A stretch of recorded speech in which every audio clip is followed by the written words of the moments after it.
자, 지난주 목요일에 봤던 거 한번 보도록 하겠습니다.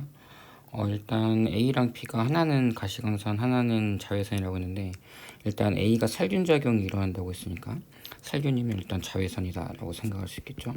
그리고 두 번째가 눈에 보인다고 했으니까 얘가 가시광선이다 이렇게 생각할 수 있을 것 같습니다. 그래서 A는 자외선 맞고요. 진동수를 비교보면 자외선하고 가시광선. 일단 진동수는 자외선이 더 크죠. 에너지가 더 크니까. 반대로 파장은 가시광선이 더 크다 이렇게 말할 수 있을 것 같아요. 자, 그래서 진동수는 B가 A보다 큰 게 아니고요. 그죠? A가 살균작용이니까 A가 자외선. 진공에서 속력은 A와 B가 같다. 둘 다 이건 전자기파니까 진공의 속력은 C로 같을 거예요. 그래서 맞는 건 기억과 디귿 3번 이렇게 가면 될 것 같고요. 자, 두 가지 핵반응이다 라고 했습니다. 핵반응 같은 경우에 가장 중요한 것 중 하나는 양성자랑 중성장수 총 개수가 반응 전후 바뀌지 않는다는 거예요. 그래서 여기 보시면 헬륨 같은 경우에 두 개가 있으니까 결국 총 양성자하고 중성자는 8개 있고, 그리고 양성자가 4개 있다는 소리겠죠. 이렇게 생각을 해주면, 그러니까 지금 여기에 리튬이 6, 3이니까 결국 여기에 2 그리고 1자리가 들어가야겠죠. 아마 수소 동위원소인 것 같아요.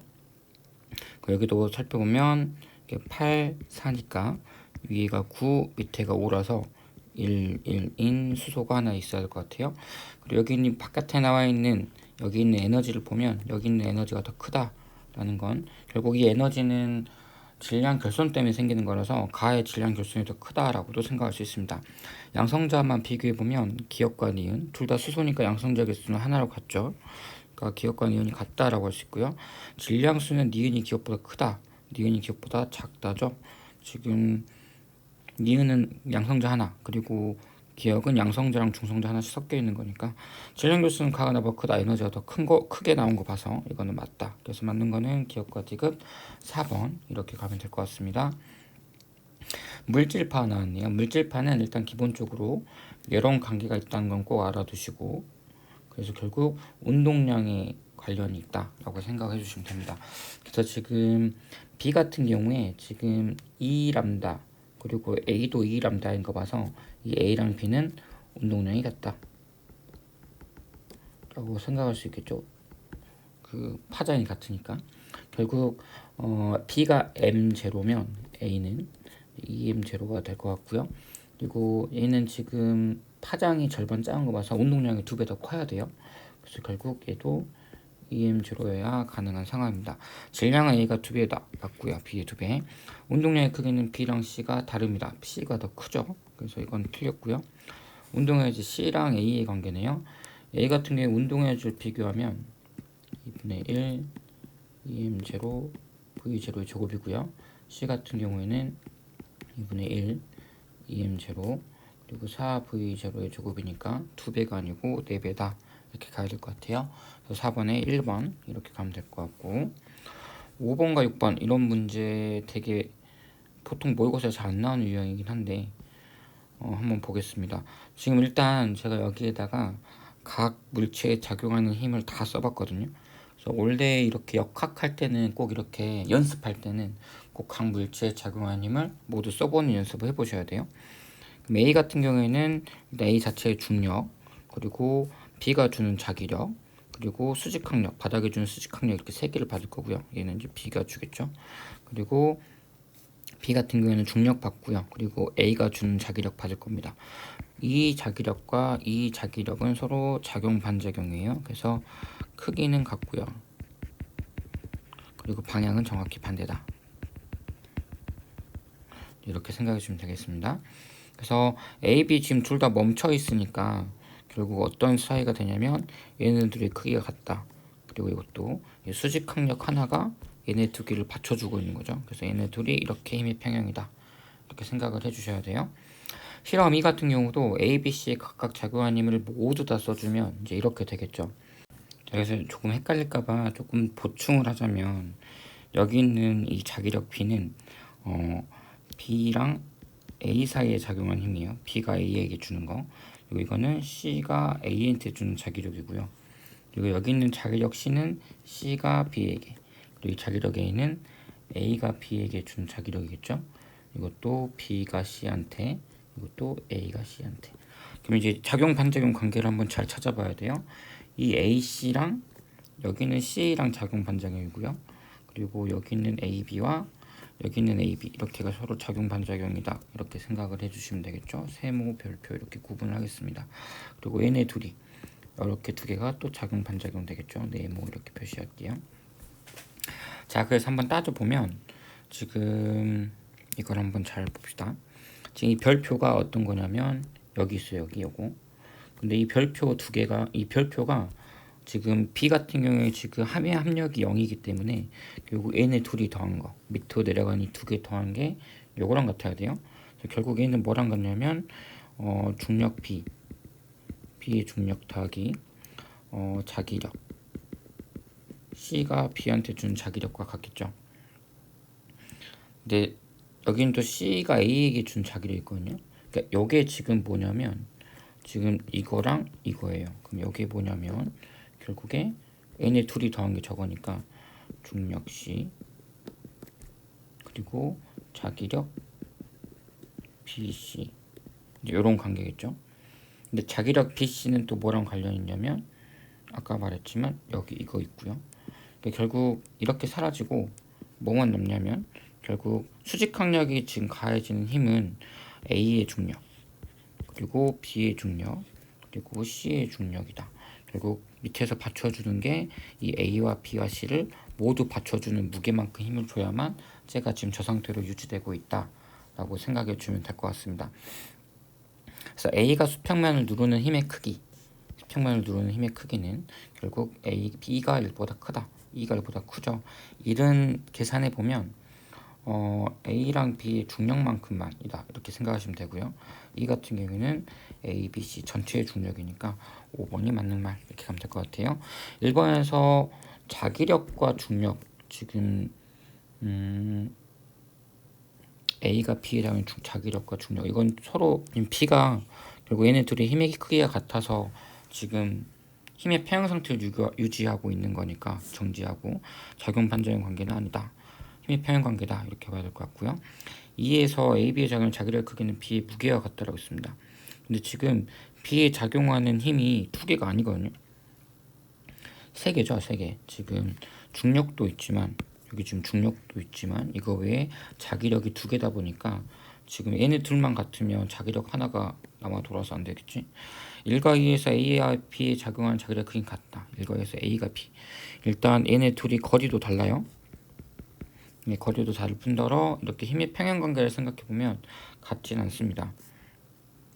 2번에서 이게 더 가까우니까 아마 자기력 세기는 더 클 것 같습니다. B의 작용은 알지 않은 크기. 근데 여기서도 지금 B는 정지해 있고요. 여기서도 정지해 있으니까 지금 알지 않은 크기는 같다 이렇게 가야겠네요. 맞는 거 5번 가면 될 것 같고 XY에 대한 설명 좀만 지우고 할까요? 만 지우고 안 지워지네요. 한번 했다고. 자, 그러면 이렇게 보겠습니다. 지금 x가 강자성체고 상자성체는 y거든요. 아, 그럼 얘가 지금 강이구나. 강 나왔고 얘는 지금 상이에요. 상자성체의 특징 중에 하나는 얘 같은 경우에는 외부 자기장이 있으면 그 방향으로 좌화합니다. 근데 이 외부 자기장을 제거하면 좌화가 없어져요. 강자성체는 외부 자기장이 있으면 좌화가 되고 더 세지 않는 한, 더 센 외부 자기장을 주지 않는 한 이 외부 자기장을 제거해도 그 상태를 유지한다 라고 생각해 주시면 됩니다. 그래서 지금 X 같은 경우에 이게 붕 떠 있다는 건 이쪽에 S, 이쪽에 N 이렇게 좌화가 이미 돼 있다는 소리죠. 그리고 Y 같은 경우에는 이 자석위에서 NS 이렇게 붙는 방향으로 좌화가 되어 있을 거다 라고 생각할 수 있습니다. 그래서 기억은 이미 자기화된 상태고요. 그러니까 저렇게 위로 올라가 있겠죠. 4에서 A와 Y 관계 4에서 A와 Y의 관계 A가 뭐죠? 여기 있는 A와 Y의 관계는 밀어내는 자기력이다. 지금 상자성체는 서로 같은 방향으로 좌화가 되기 때문에 밀어내지 않고 서로 달라붙는 방향일 거고요. X, Y는 서로 같은 방향이다. 지금 X는 밑에가 S고요. 지금 Y 같은 경우는 밑에가 N이니까 같은 방향이 아니다 라고 해야겠네요. 그래서 맞는 거는 기억 하나 이렇게 가면 되겠습니다. 자, 7번은 보면 지금 위에가 플러스 아래가 마이너스 극이니까 전류 방향이 일단 위로 올라간다라고 알 수 있겠죠. 그래서 길이 두 갈래니까 이렇게도 흐를 거고요. 이렇게도 흐를 겁니다. 그래서 가능한 방법은 이렇게 흘러올 거고요. 하나는 이제 이렇게 흘러올 건데 방법을 보면 A에다 연결하면 두 개의 LED에서 불이 들어온대요. 그러면 이렇게 연결했을 때 이렇게 전류가 흘러서 이렇게 올라갈 수 있다는 소리죠. 근데 이렇게 흐르면 지금 어디선가 막혀 있으니까 지금 A 방향으로 전류가 못 들어가서 이거 두 개만 불이 반짝반짝 들어온다라고 생각할 수 있을 것 같아요. 그래서 일단 기호로 써주면 반도체 방향을 PN 이렇게 전류가 흐르겠죠. 그리고 B에 연결하면 5개가 불 들어온다 했거든요. 그러면 B에 연결해 봅시다. 이렇게 연결하면 5개. 그럼 일단 이렇게는 잘 흘렀고 또 여기까지 흘러서 이렇게 올라왔던 소리니까 PN 이렇게 쓸 거고요. 그리고 PN 이렇게 흘러서 이렇게 전류가 흘렀다는 소리겠죠. 그래서 5개 모두. 그래서 A에 연결하면 A의 P에 있는 반도체는 스몰 A의 스위치 연결하면 A 반도체 같은 경우에 지금 전류가 흐르는 거니까 지금 양공이랑 자유전자가 만나는 거잖아요. 그러니까 접하면 쪽으로 이동한다. 맞는 말이겠죠. 순방향이니까. S를 P 연결하면 A부터 E까지 전체가 다 순방향. 그래서 다 불이 들어왔습니다. X는 P형이다. N형이네요. 아니고 맞는 거 기억관리는 3번. 8번 볼게요. 8번은 일단 파동 나왔는데 매질에 따라 속도가 다르다. 이거 생각해 주시고 속도는 이런 관계다 라는 것도 한번 알아두시면 됩니다. 그래서 매질 1번 같은 경우에는 지금 골과 다음 골 사이 거리가 4m예요. 4m. 그러니까 매질 1번에서의 파장은 4m다 라고 생각하시면 될 것 같고 매질 2에서의 파장은 2m다 이렇게 생각할 수 있겠죠. 그럼 속도가 2배 차이 난다 이렇게 생각하시면 되고 여기 변이에 따른 시간에 따른 변이 그래프가 나오는데 지금 보면 처음 변이가 이렇게 돌아서 다시 다음 변이가 될 때까지 2초가 걸린 거 봐서 주기 t가 2초다 라고 생각할 수 있습니다. 그래서 위에서 살펴보면 1에서의 속도는 2초분의 4m 2m/s다 이렇게 말할 수 있고요. 밑에서의 속도는 2m/2초니까 1m/s다 이렇게 말할 수 있겠네요. 2에서의 속력은 1m/s다 맞는 말이죠. 파동은 마이너스 x 방향 간다 했는데 지금 이 변이를 한번 볼게요. 지금 변이가 3m에서의 변이거든요. 그러면 3m에서 변이 요거네요. 요거. 근데 지금 처음에는 변이가 빵인데 지금 여기가 마르고 여기가 골이니까 여기가 딱 가운데일 거라 생각할 수 있죠. 근데 시간이 지나면 얘가 점점 골로 가요. 골 올라가지. 그러니까 지금 이게 만약에 A, B도 스몰 B라고 한다면 이렇게 오는 거랑 이렇게 오는 거 생각을 해보면 골이 점점 다가오니까 지금 A가 다가온다고 말할 수 있겠죠. 그래서 오른쪽으로 파가 이동한다. 그래서 마이너스 X 방향이 아니라 플러스 X 방향이다 이렇게 말해야 될 것 같고 X는 5m에서의 변이는 2초일 때 2.5초일 때보다 크다라고 했어요. 여기서의 변이 볼게요. 일단 주기가 2초니까 2초 지나면 다시 제자리 있겠죠. 그래서 이 5m 지점을 보면 2초 지나면 어차피 마를 거예요. 그리고 2.5초가 지나면 지금 주기가 2니까 지금 1초 지나면 마루가 굴리고 골이 마루 될 겁니다. 그래서 0.5초니까 4분의 1씩 이동할 거예요. 그러면 지금 이쪽 라인 이 마루와 골 사이에 있는 A가 여기로 오겠죠. 그럼 이때 변이는 0이 될 거라고 예상할 수 있습니다. 근데 2초일 때를 보면 원래 자기 주기겠죠. 그러니까 이때는 변이가 0일 거고요. 5m 지점에서 2초일 때는 한번 주기가 한 번 딱 지난 거기 때문에 원래 위치 다시 말하면 5m인 지점은 원래 마루였으니까 이때도 마루일 거다라고 얘기할 수 있겠죠. 그래서 마루일 때가 변이가 0일 때보다는 더 변이가 클 거라서 이것도 맞는 말. 그래서 3번 이렇게 가면 되겠습니다. 10번 볼게요. 10번 같은 경우에는 이제 사실 특성대론 할 때 제일 먼저 배워야 될 게 사건의 정의인데 이것만 잘 아시면 그렇게 많이 어렵지 않습니다. 사건은 이제 영어로는 이제 이벤트로 하고요. 이제 사건을 정의하는 게 언제, 어디에서 일어났냐예요. 다시 말하면 시간과 위치에 대한 위치에 대한 함수로 사건이 표기가 됩니다. 다시 말하면 어느 한 곳에서 일어나는데 시간이 달라요. 하나는 1초에 일어나고 하나는 2초에 일어나. 그럼 이건 서로 다른 사건이고요.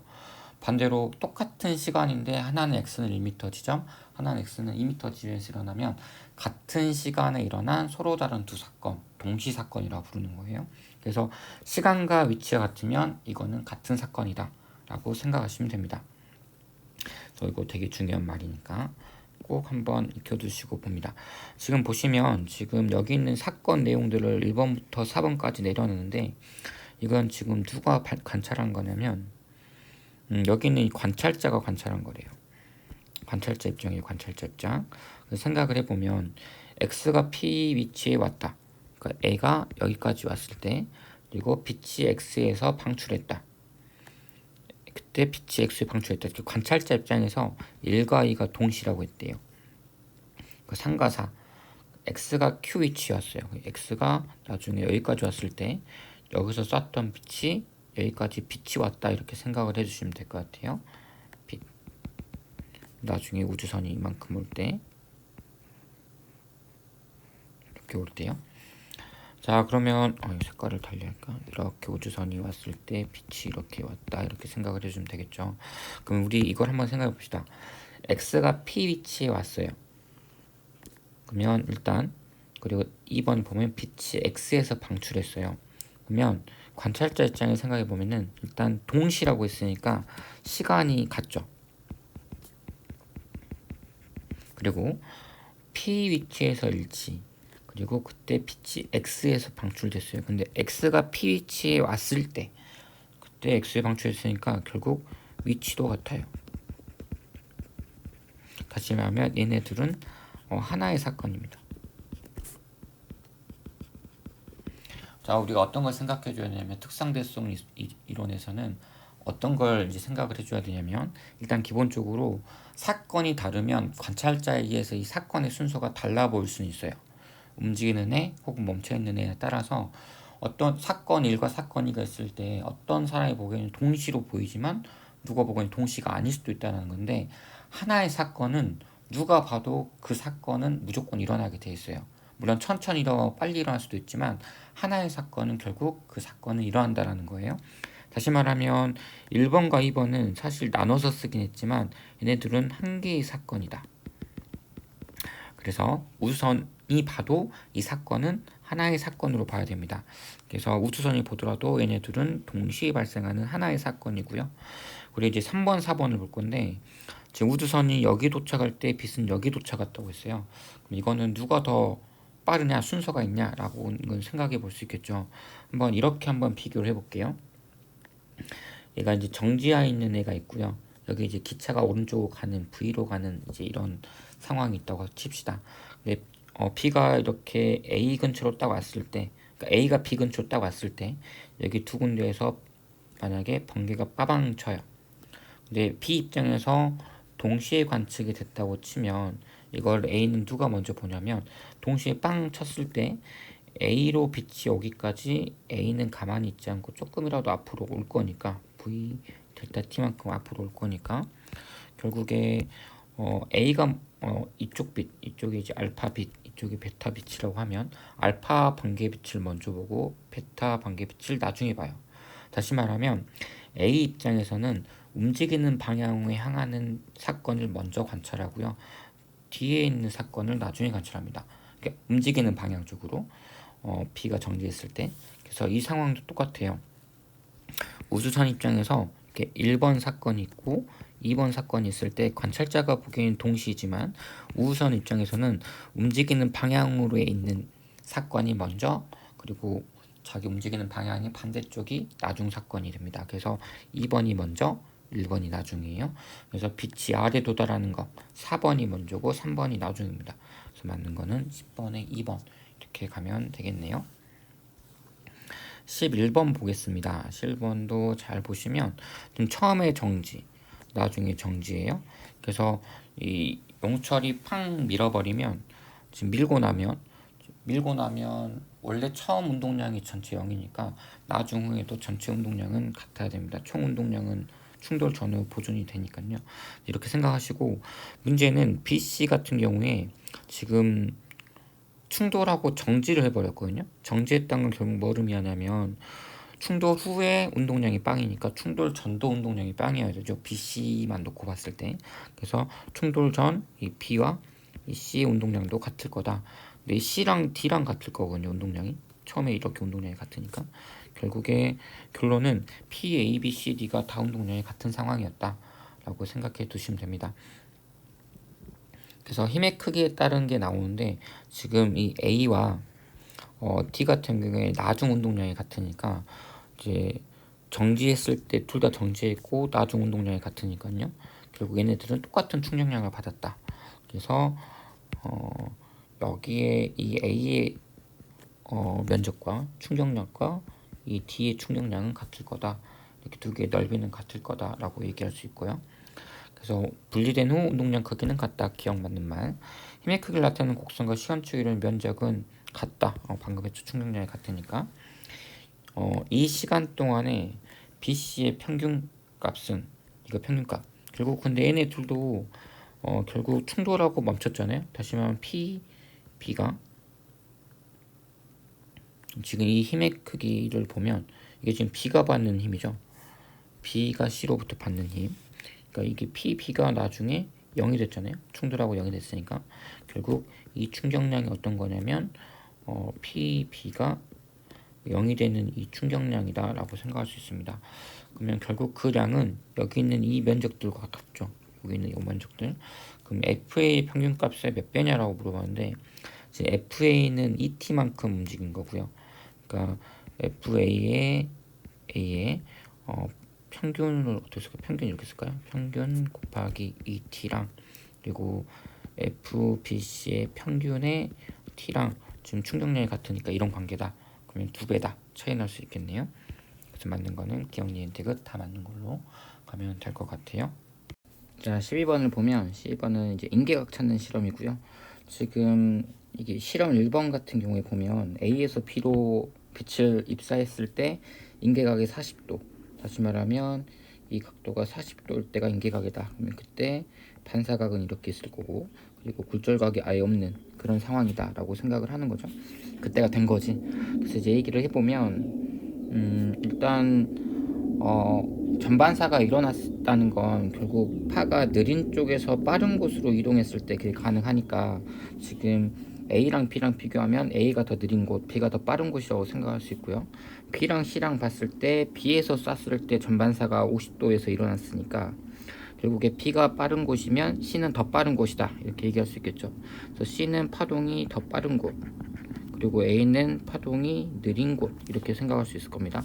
그러면 이게 속도 차이가 크면 클수록 인계각이 더 작으니까 다시 말하면 전반사가 더 잘 돼요. 속도 차이가 크면 클수록 속도 차이에 의해서 전반사가 일어나는 거니까 그래서 이 경우에는 인계각이 40도보다 작다 이렇게 생각할 수 있을 거고요. 40도보다 작은 경우를 고르면 이게 입사각이 될 거니까 이게 40도보다 작은 경우 찾으면 되겠죠. 일단 A에서 C를 써야 되지 느린 데서 빠른 데로 써야 되니까 그래서 답은 1번 이렇게 가시면 될 것 같습니다. 13번으로 넘어갈게요. 13번 보면 지금 A, B, C가 지금 궤도가 N이 2, 3, 4 중에 하나라고 하는데 안쪽에 있을수록 번호가 작으니까요. 순서대로 2, 3, 4 이렇게 가면 될 것 같고요. 에너지 값도 이렇게 3개 나오는 거 확인할 수 있습니다. 여기 사이에는 전자가 가질 수 있는 에너지가 없다 이렇게 생각하시면 됩니다. 물론 외부에서 자기장이나 전기장을 걸어주면 이제 그게 좀 달라지는데 우리 지금 고등학교에서 그런 건 안 다루니까 일단 이렇게만 생각을 해줄게요. A는 4가 아니고 2고요. 전자는 2와 3, 4의 에너지를 가질 수 없다. 그래서 에너지 양자화되어 있다 이런 말 쓰죠.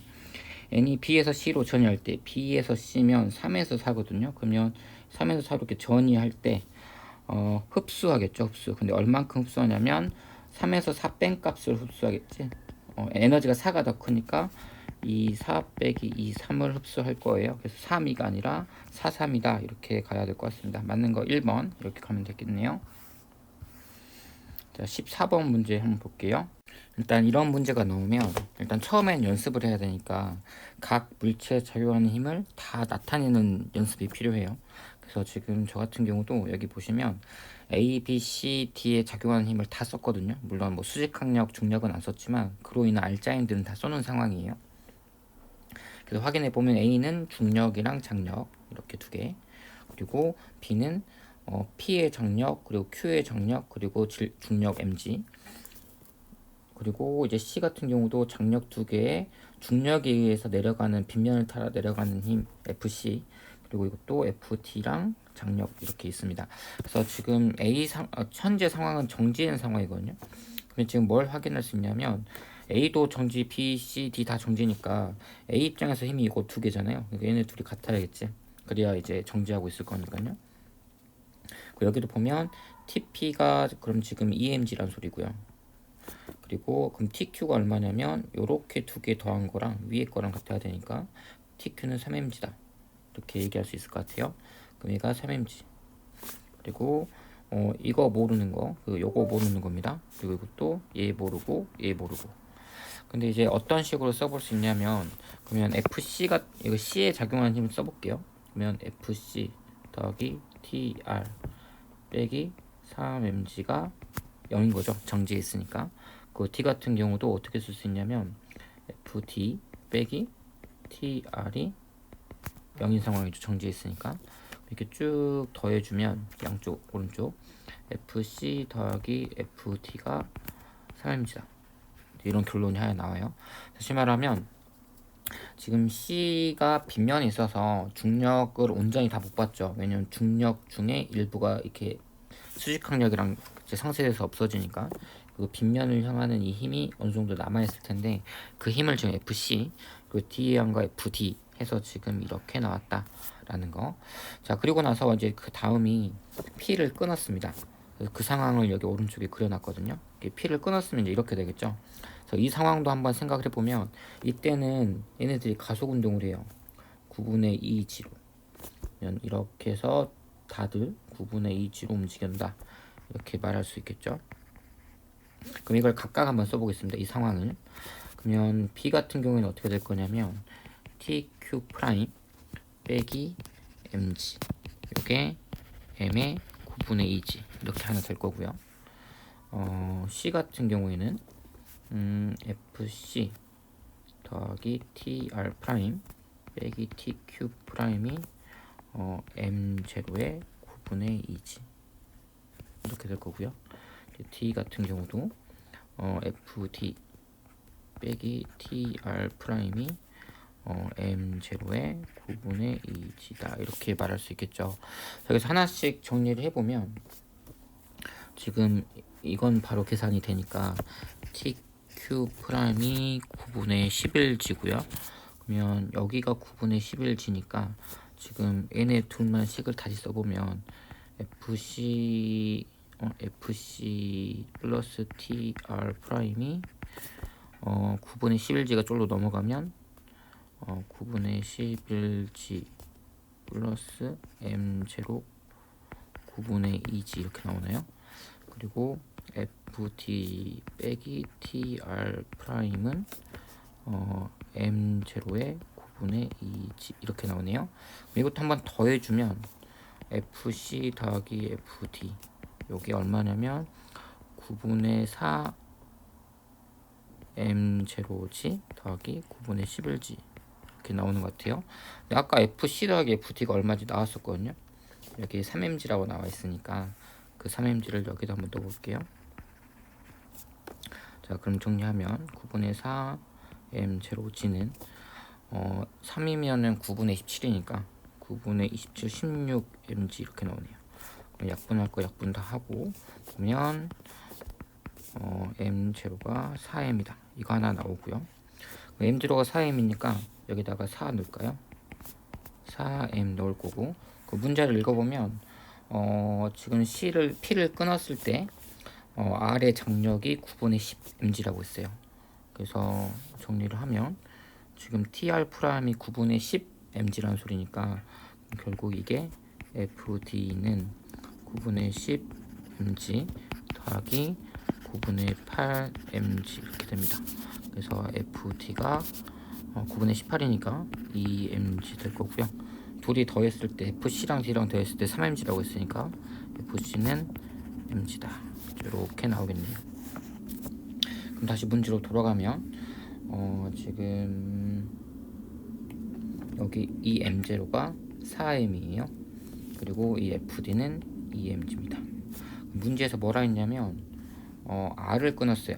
R을 끊었으면 이것도 끊어버렸으니까 D는 이 FT의 힘밖에 안 받을 거고요. 질량이 4m이니까 총 D에 작용하는 알짜임이 2mg. 이거는 4m의 A. 그래서 가속도는 2분의 1치다. 그래서 답은 2번으로 가면 되겠네요. 그래서 이런 문제는 꼭 항상 해야 될 게 각 물체에 작용하는 힘을 다 써보는 거. 그 연습을 꼭 해야 됩니다. 자, 15번 보겠습니다. 15번을 보면 일단 전기력이 모두 0이래요. 전기력은 전기장이 필요하고요. 그러니까 전하 곱하기 전기장이죠. 그러니까 자기의 전하 곱하기 외부 전기장, 외부가 만든 전기장. 중력도 똑같습니다. 중력도 m 곱하기 g잖아요. 여기서 m은 자기 질량, 그리고 이 g는 외부 질량이 만든 중력장이죠. 그래서 똑같은 개념으로 생각하시면 돼요. 자, 그러면 현재 지금 A랑 B는 전하가 양전하라고 나와 있고 C는 모르는 상황에서 위치를 이렇게 다시 포메이션을 재배치했더니 전기력이 모두 0이래요. 근데 만약에 그럼 C가 플러스 아니면 마이너스일 건데, 만약에 플러스면 어떻게 재배치해도 어차피 플러스일 거 아니에요? 그러면 가운데는 운 좋게 A가 밀고 C도 밀 거니까 0이 될 수 있다고 치지만, A랑 C는 그러니까 양쪽에 있는 애들은 무조건 오른쪽 왼쪽으로 이렇게 힘을 받을 수밖에 없습니다. 그래서 C는 절대 플러스일 리는 없고요. 그러면 C는 마이너스일 거다. 그러면 이게 대칭을 이뤄야 이제 전기력이 0이 될 확률이 크니까 일단 C가 여기 있어야 될 것 같고, 이렇게 플러스가 2개 있으면 되지 않을까, 이렇게 생각해 볼 수 있을 거예요.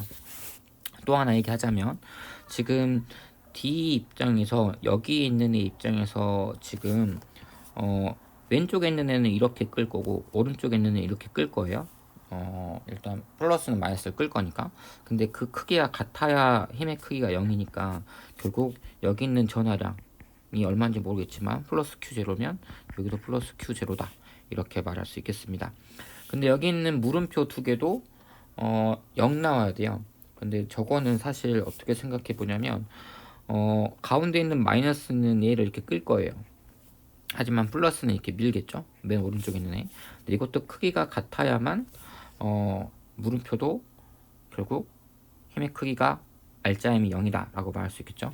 근데 그 힘이 R 제곱에 반비례하니까요. R 제곱에 반비례하니까 결국 요렇게 작용하는 힘하고 요렇게 작용하는 힘이 같으려면 이제 거리가 2배 차이 나니까 R 제곱은 4배 차이 나거든요. 그럼에도 불구하고 이제 그 힘의 세기가 같으려면 이쪽이 마이너스 4분의 1 Q0여야 가능한 상황이 되겠죠. 거리가 2배 더 큰데도 불구하고 힘의 크기가 같으려면 전기력이 이렇게 되는 거죠. R 제곱분의 두 전하의 곱이니까 이렇게 얘기할 수 있겠습니다. 그래서 이제 정리하면 C는 마이너스 전하다 맞고요. 전하의 크기는 A랑 B가 Q0로 같습니다. 가에서 A에 작용하는 전기력의 방향, 지금 플러스가 왼쪽으로 밀 거고요. 여기 있는 마이너스가 이쪽으로 끌겠지만 마이너스 전하가 굉장히 작아요. 더군다나 멀리까지 있습니다. 그러니 A는 왼쪽으로 힘받는다, 맞는 말이겠네요. 답은 5번으로 가면 될 것 같습니다. 16번 보면 일단 전류에 의한 자기장이 나와요. 그럼 전류에 의한 자기장은 이건 거리의 제곱이 아니라 거리에 반비례하는 이런 값들이 나옵니다. 그래서 일단 C가 만드는 거, 그리고 B가 만드는 거, A가 만드는데 지금 B랑 A가 그 전류 방향이 안 나왔거든요.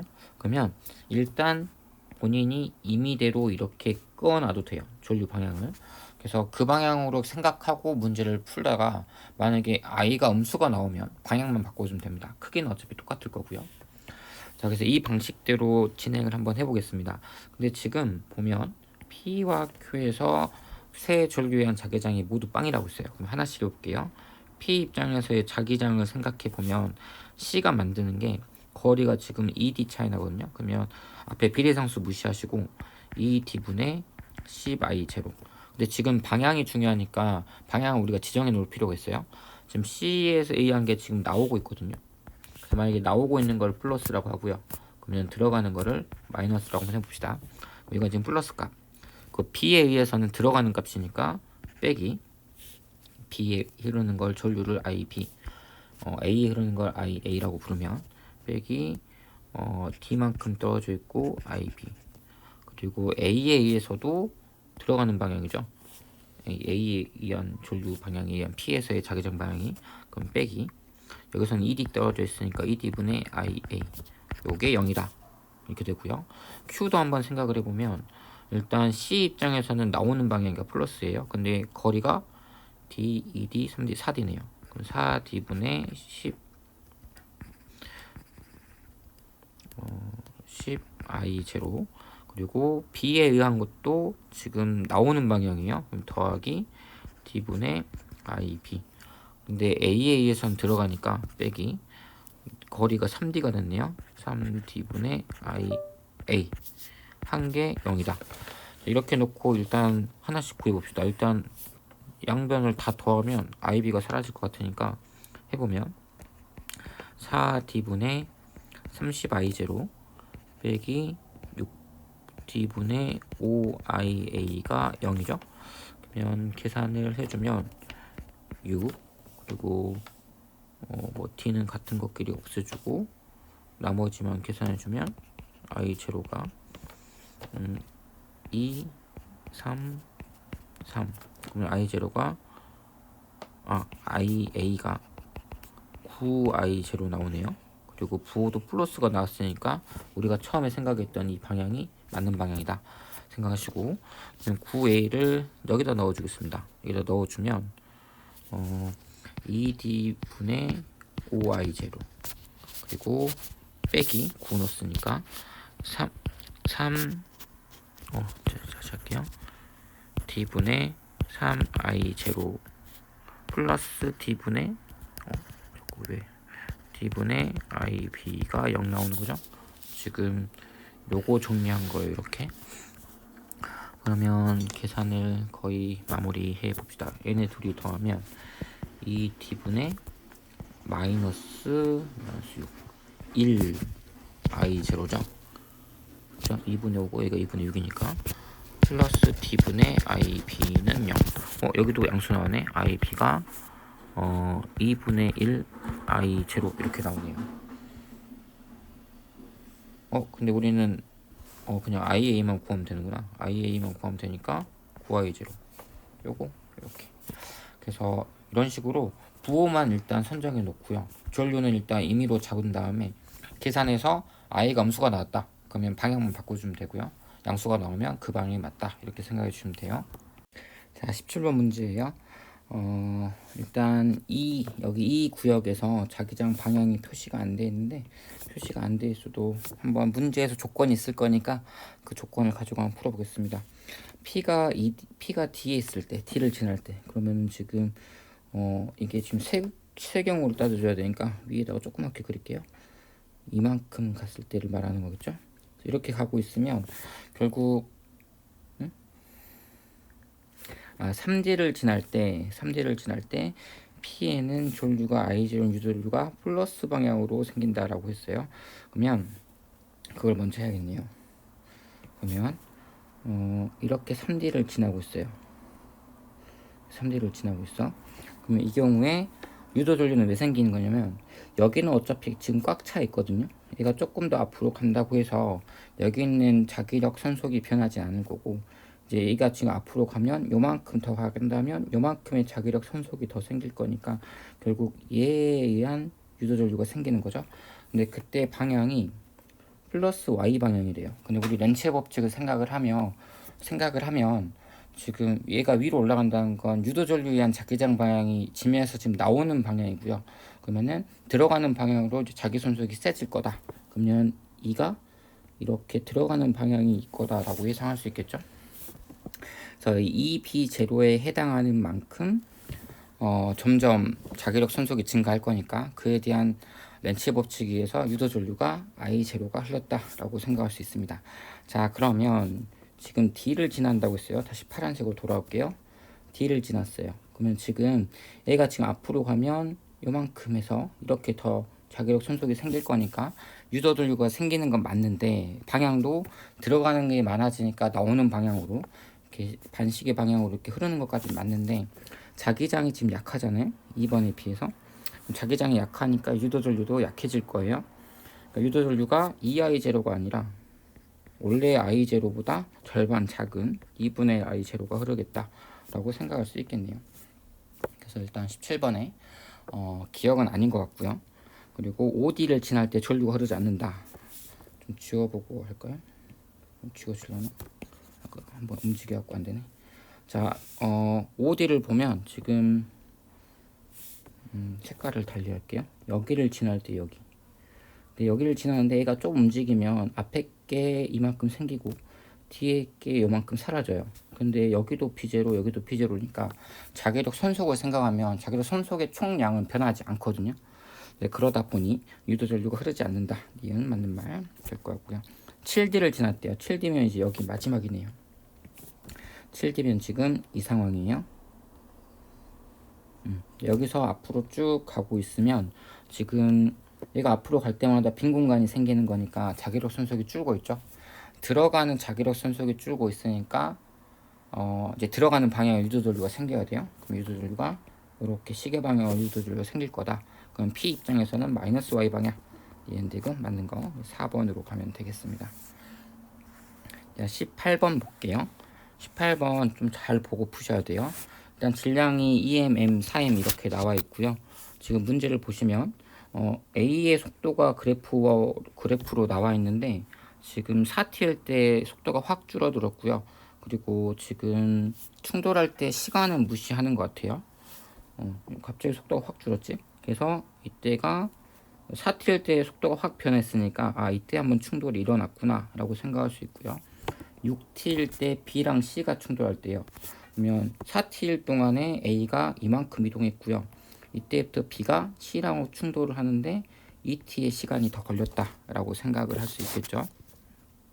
그리고 나서 나중에 14T에서 다시 말하면 8T가 지나고 나서 A랑 B가 재충돌한다라고 생각할 수 있겠습니다. 그래서 그 상황을 한번 얘기를 해보면 일단 A, B가 충돌한 후에 A의 운동 방향을 한번 생각을 해볼게요. 일단 충돌을 하고 나면 방법이 두 가지가 있어요. 어떤 방법이 있는고 하니 일단 여기서 속도가 아니고 속력이라 했기 때문에 방향을 주지 않았어요. 다시 말하면 A가 충돌하고 같은 방향으로 V로 갈 수도 있고 아니면 뒤돌아져서 V로 갈 수도 있거든요. 그러니까 경우의 수가 두 가지입니다. 그래서 이거 두 가지를 다 고민을 해봐야 돼요. 자, 그러면 운동량은 보존될 거니까 처음 운동량이 6mv, 그럼 나중 운동량도 6mv가 돼야 되니까 앞으로 V일 때, 뒤로 V일 때를 생각해 보면 여기가 앞으로 2mv라서 총 6mv 중에 앞으로 2mv면 여기 4mv가 더 있어야 될 것 같고요. 뒤로 2mv니까 이번엔 앞으로 8mv가 있어야 될 거다. 이렇게 생각할 수 있습니다. 근데 이제 둘 중에 다 되지만 운동량 보존만 생각을 하면 에너지 보존까지 생각하면 2번은 안 돼요. 이제 이유는 이때 총 에너지가 얼마냐면 2분의 1 2m 9v 제곱이죠. 얘는 움직이지 않으니까 에너지 없다고 치고 그러면 충돌 전 운동 에너지가 이만큼이니까 충돌 후의 에너지는 이거랑 같거나 쟤보다 작아야 됩니다. 충돌 과정에서 소리나 혹은 뭐 빛 에너지든 이렇게 마찰이든 있어 에너지는 감소할 수 있지만 운동량은 보존이 될 거고요. 그리고 에너지가 늘어나진 않아요. 에너지가 늘어난다면 계속 충돌시켜서 계속 에너지 만들어낼 수 있잖아. 그럼 우리 에너지 고갈이 해결이 되겠죠. 근데 그건 말이 안 되는 소리니까 생각을 해보면 이 에너지가 겁나 커요. 8V잖아요. 그러면 2분의 1 M 64V 제곱이라서 이거 하나만 봐도 너무 큽니다. 그래서 1번 상황만 가능하다라고 생각을 하시면 될 것 같아요. 자, 그러면 이제 그 다음을 생각을 해보면 이제 B가 C한테 가야 돼요. ET라는 시간만큼 갔어요. 근데 그때 속도가 4V로 이동을 합니다. 그래서 4V의 속도로 ET만큼 갔어요. 그래서 B랑 C가 부딪힙니다. 그래서 이제 6T가 지났을 때, 6T 딱 됐을 때 그때 이제 충돌을 하는 거죠. 그래서 이제 충돌하고 나서 B의 속도를 VB, C의 속도를 VC라고 한번 해볼게요. 자, 그러면 이 거리 B에서 B가 C에 갈 때까지 간 거리가 이 거리겠죠. 그럼 이 거리를 나중에 이제 A가 와서 재충돌을 하잖아요. 이제 A가 나중에 와서 이때 다시 재충돌을 합니다. 근데 언제 재충돌하냐면 14t, 그러니까 8t 지났을 때예요. 다시 말하면 B가 C한테 가는 동안 A도 가만히 있진 않을 거거든요. A도 V라는 속도로 움직입니다. 그래서 A가 V라는 속도로 2t만큼 움직였을 때 이때 여기서 충돌이 일어나요.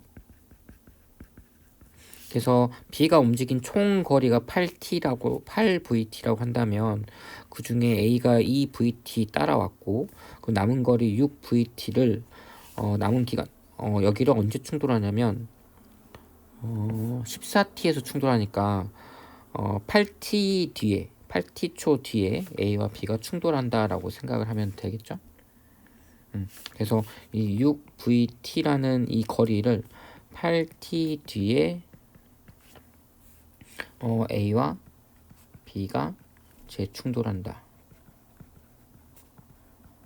이렇게 생각해 주시면 좋을 것 같아요. 자, 그러면 이제 생각을 해봅시다. A는 얼마의 속도로 가냐면 A는 V의 속도로 쫓아올 거고요. B는 얼마의 속도로 가는지 몰라요. 근데 VB라고 해봅시다. 앞으로 가는지도 모르고 뒤로 가는지도 몰라요. 근데 이제 앞으로 가는 걸 플러스라고 생각을 했을 때 A가 가는 속도랑 B가 간 거리를 생각을 해보면 A가 예를 들어 이만큼 갔다. B가 이만큼 갔으면 이 A가 간 거리에서 B가 간 거리를 빼주면 그게 총 6VT가 돼야 되는 거죠. 그러니까 V 곱하기 T, T가 아니죠. 이게 얼마의 시간 동안 움직인 거냐면 8T초 동안 움직인 거니까 V 곱하기 8T, 그리고 B가 간 거리는 VB 곱하기 8T일 거예요. 그래서 A가 간 거리에서 B가 간 거리를 빼주면 그래서 8VT 빼기 8VBT, 요게 6VT가 돼야 되는 거겠죠. 자, 그러면 8 여기 3이 될 것 같고, 그러면 4VB가 얼마냐면 넘어오면은 V네요. 그럼 VB가 4분의 1 V다. 이렇게 생각할 수 있겠습니다. 자, 그러면 다시 원래대로 돌아올게요. 처음으로 돌아오면 B랑 M이랑 그리고 4M인 C가 충돌을 해요. B랑 C가. 근데 B가 올 때 분명히 4V로 왔거든요. 4V. 그러니까 A와 충돌하고 4V의 속도로 이제 다가오는데, 4V의 속도로 다가오는데 C와 충돌하고 B가 지금 4분의 1이 나왔다는 건 우리가 처음에 생각했던 앞으로 가는 이 방향이 맞나 봐요. 플러스 4분의 1V가 나왔으니까. 그러니까 충돌 후에는 얼마로 바꿨냐면 4분의 1V로 바뀌었어요. 자, 그러면 B 같은 경우에 C와 충돌 후에 4V였던 애가 4분의 1V가 됐으니까 이제 C도 어떤 이제 운동량을 받아서 이제 이렇게 속도가 변했을 거다라고 생각할 수 있습니다. 그러면 우리 운동량 보존을 생각을 해보면 처음 운동량은 B만 움직이고 있으니까 이렇게 운동량을 갖고 있었겠죠. 4MV가 총 BC의 운동량이라고 한다면 이렇게 이게 나중에 어떻게 바뀌었냐면 B는 M의 4분의 1 V가 됐고요. 나머지가 이제 C한테 운동량이 갔겠죠. VC. 그래서 계산해주면 4MVC가 계산해주면 4, 4, 16이니까 4분의 15 MV가 되겠네요. 그럼 VC는 16분의 15V 이렇게 되겠습니다. 그래서 답은 2번 이렇게 가면 되겠네요. 자, 이제 19번 두 문제밖에 안 남았다. 두 문제 보시면 이 문제 실수할 수 있어요. 조심해야 돼요. 일단 연료율이 0.25라고 나와 있고요. 연료율이라는 건 내가 받은 에너지 대비 얼만큼 일을 했냐잖아요. 그러니까 흡수한 열량 대비 얼만큼 일을 했냐. 근데 한 일은 결국 흡수한 것 중에서 방출한 열 빼고 나머지를 일했다는 소리니까 에너지 보존을 생각을 하면 그래서 이런 식으로도 쓸 수 있습니다. 여기서 한 일이 안 나오고 흡수 또는 방출한 것만 나왔기 때문에 이렇게 얘기를 해야 될 거고요. A, B가 이때 흡수하고 이때 방출할 수도 있고요. 이때가 흡수, 이때가 방출일 수도 있고요. 반대로 이게 방출이고 이게 흡수일 수도 있어요. 그러니까 이렇게 두 개를 나눠서 계산을 해야 된다 라고 생각을 하시고요. 이렇게 해서 계산해 보면 Q가 이 AB 과정이 흡수일 때가 9 나왔던 것 같고요. CD가 흡수일 때 생각해 보면 AB가 16이 나와야 되는 거 확인할 수 있습니다. AB가 아니라 Q가, 아직 Q가. 그래서 맞는 거는 기억과 디귿 5번 이렇게 가야 된다라고 생각하면 될 것 같고요. 자, 마지막 문제입니다. 마지막 문제 드디어 20번 문제고요. 보면 A가 여기에 지금 마찰 구간이 있는데 마찰 구간일 때 올라갈 때랑 내려갈 때 손실된 역학적 에너지가 같다. 그러니까 열 에너지로 빠져나갔다는 소리겠죠. 그리고 A와 B는 나 이후에 결국 여기를 통과할 때 VA 그리고 3V로 통과한다 라고 했습니다. 그리고 여기서 충돌이 일어났는데요. 충돌 전후 총 운동량은 일정할 거니까 여기서 하나를 뭘 이렇게 유추할 수 있냐면 충돌 후의 운동량, 총 운동량이 얼마냐면 오른쪽 방향으로 4mV라는 거 알 수 있고요. 그럼 충돌 전에 A가 갖고 있는 운동량이 4mV라고 예상할 수 있죠. 그러니까 A의 질량은 모르지만 A의 질량이 나왔나요? A의 질량이 M이라고 나왔으니까 그 A는 다가올 때 플러스 4V로 다가왔구나 라고 예상할 수 있어요. 다시 말하면 이때의 속도가 4V구나 이렇게 추측할 수 있습니다. 자, 그러면 이제 에너지 보존 법칙을 이제 생각해 볼게요. 가 같은 경우에 이때 당시에 생각을 해보면 5V의 운동 에너지로 H로 올라가고요. 그리고 다 올라갔을 때 4V가 됐어요. 근데 마찰 구간에서 에너지가 이만큼 감소한 걸 생각해서 에너지식을 써보면 처음에 기준선이 만약에 포텐셜 에너지가 빵이라고 했을 때 운동 에너지가 일종의 포텐셜 에너지로 H만큼 전환이 되고요. 그리고 운동 에너지가 4V가 되고 그리고 에너지 날아간 것까지 해서 이게 총 운동 에너지가 된 거죠. 최초의 운동 에너지. 그래서 이런 식이 하나 나오고요. 나 같은 경우에는 이 V가 이제 내려오면서 이제 H만큼 내려오면서 운동 에너지로 전환이 될 거고 그 중에 일부는 또 마찰로 날아갈 겁니다. 그래서 EV 제곱 EV로 이렇게 내려왔다가 여기에다가 포텐셜 에너지까지 더해지고 대신에 마찰 날아간 거 에너지 손실된 거 하고 남은 게 이제 기준선 구간에서의 운동 에너지가 되겠죠. 그리고 지금 기준선 B의 운동 에너지를 보면 위에서 H만큼 높은 데서 2V로 운동 에너지로 움직였고요. 그리고 내려오면서 H만큼의 포텐셜 에너지가 더해져서 그게 나중에 총 운동 에너지가 될 겁니다. 자, 그러면 여기서 어떤 관계식이 하나 나오냐면 여기서 V랑 H의 관계식이 하나가 나와요. V랑 H의 관계식을 하나 써보면 정리를 해주면 얘가 4고 얘가 9니까 2분의 1 3m 5V 제곱이 3m의 G의 H다. 이제 이런 관계가 하나 나오겠죠. 그러면은 3m 없어지고요. 결국 2분의 5V 제곱이 GH다. 이런 결론이 하나 나오네요. 자, 그럼 이제 이 식을 이제 여기에다 한번 넣어볼까요? 미지수가 최소한 많이 없는 데다가 여기는 지금 이것도 미지수고요. 이 제로도 여기 VA도 미지수니까 일단 미지수가 없는 것부터 해결하겠습니다. 그럼 이거 정리를 해보면 2분의 1 M25V의 제곱은 GH가 2분의 5라고 했으니까 2분의 5 MV 제곱이 되겠네요.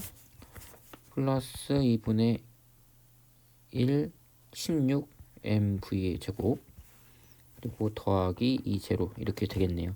근데 지금 이것만 계산하면 2분의 21이거든요. 얘가 25니까 얘가 2분의 4 MV 제곱이다. 이렇게 생각할 수 있고요.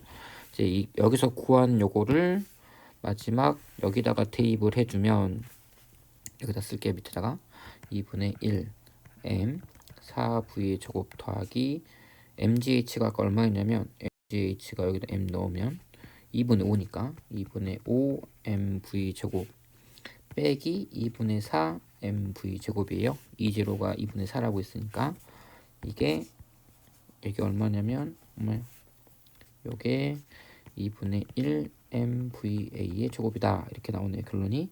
그러면 이거 3개 더해주면 4, 5, 4 그러면 이렇게 없어지네요. 결국에 2분의 1 MVA의 제곱이 2분의 5 MV 제곱이라서 VA가 루트 5V다. 이렇게 결론이 나오겠습니다. 그래서 답은 2번 이렇게 가면 되겠네요. 수고하셨어요.